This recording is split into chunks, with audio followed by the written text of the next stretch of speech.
If you're young and you've had a girlfriend or a boyfriend, chances are it ended.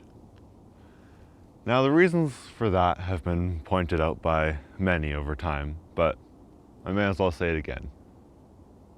You don't know what you want. You might not be ready for a relationship.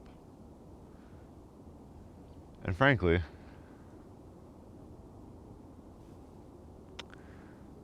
you're not mature enough. Now, if you've been in a relationship and you're young, then the chances go drastically up that that relationship ended on poor terms. Because really, how could we expect a relationship to not end on somewhat poor terms? Because most of the time, it's not mutual. If you and someone have been growing together for a long time, and you start to grow apart, then it might be true that it's a mutual ending of the relationship. But most of the time, this is not the case, especially when you're young. When you're young, it tends to be things like realizing you're not emotionally ready for a relationship, realizing that what that person offers isn't what you want. And as a young person, I have to say that these things often blindside you. I will never claim to be an expert, but I've learned a few things throughout the passage of time and through the few relationships that I've had. And the main topic of this video is why you probably shouldn't talk to your ex. And this is specifically targeted towards people around my age range or younger. Because when you're young and something ends, it's hard to let go of that.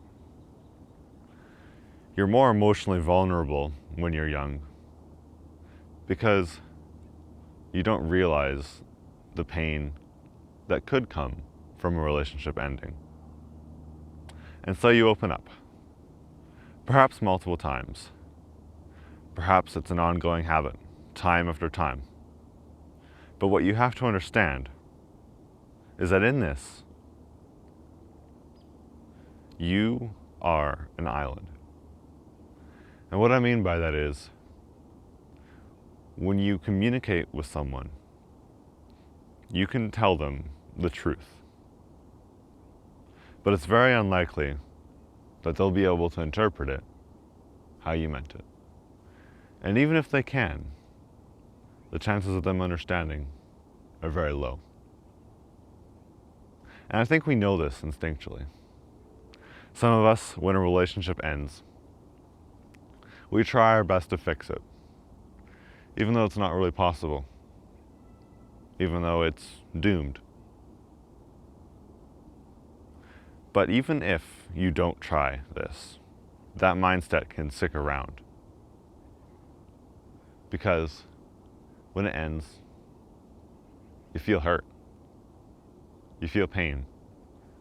Your mind will never forget that you were once close to that person, as much as you try to forget consciously, subconsciously, to be within that person's presence. You'll always remember the times that they held you, or that you held them. And because of this, when trying to have conversations with somebody who you've had these relations with, it sneaks in, perhaps in ways you wouldn't expect, perhaps in ways that seem all too unfair. But it's important to acknowledge this.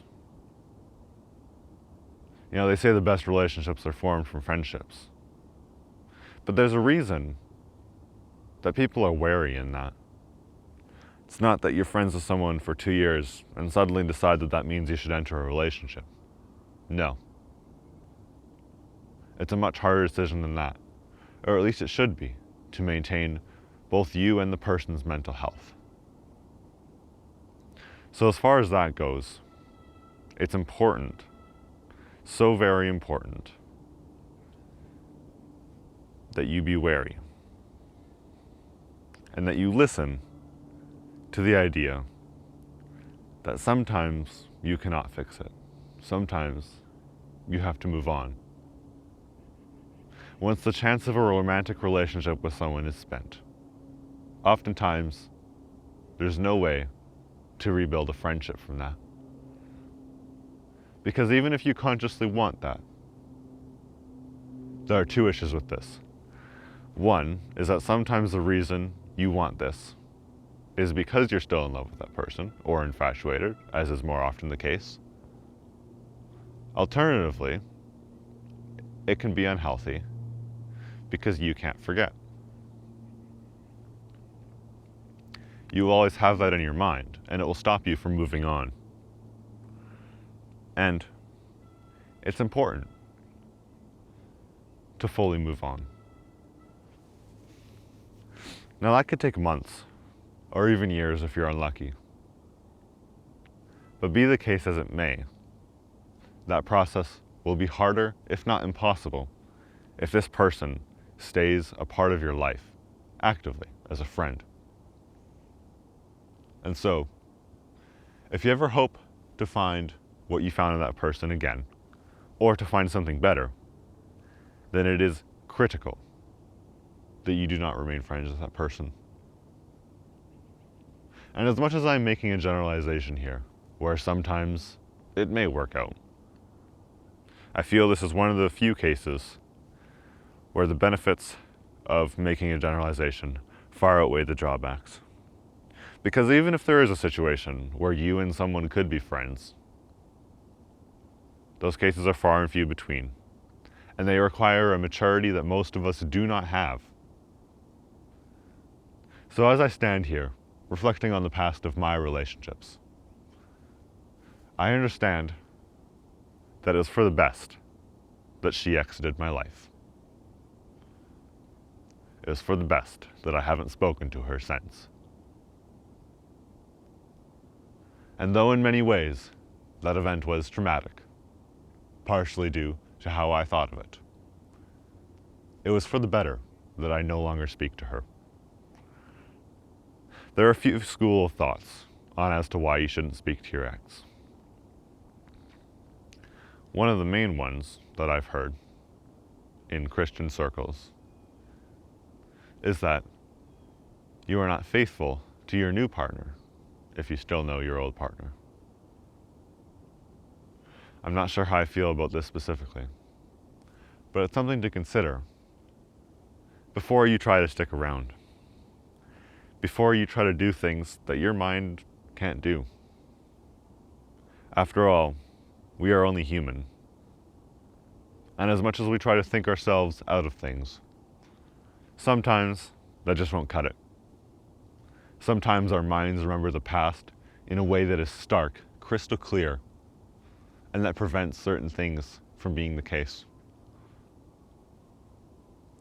A saying comes to mind: just because you can doesn't mean that you should.